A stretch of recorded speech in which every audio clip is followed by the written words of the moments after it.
ona bo'lish qiyin. Kimnidir bolasi bo'lish oson, lekin ona bo'lish qiyin. Kimgadir aka uka, opa singil, umr yo'ldosh bo'lish oson, lekin ona bo'lish qiyin. Nega tug'ilgan kun degan kun bor-u, tuqqan kun degan kun yo'q? Nega tug'ilganlarga uzoq umr tilashadi-yu, tuqqanlar duo ham qilinmaydi? Nega tug'ilganlar uchun qozonda osh damlanadi-yu, tuqqanlar xizmat qiladi? Haqiqat bu emas. Biz tug'ilganimizni bilamiz, lekin qanday tug'ilganimizni bilmaymiz. Biz katta bo'lganimizni bilamiz, lekin qanday katta bo'lganimizni bilmaymiz. Buni onalar biladi. Ona, poyingga dunyo gulin sochsam qarzim uzilmaydi. Hatto senga jannat yo'lin ochsam qarzim uzilmaydi.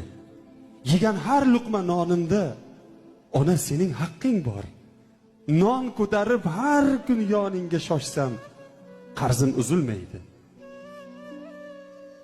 Senga xizmat qilmoq uchun 1000 yil umr so'rasam ham, xizmat qilib agar 1000 dan oshsam qarzim uzilmaydi. Men sen yurar yo'ling bo'lsam, oyog'ingda quling bo'lsam, yelkamni ko'tarib Ka'bagacha borsam qarzim uzilmaydi. Har kun bitta qo'shiq aytsam, har kun senga she'rlar bitsam, ona deb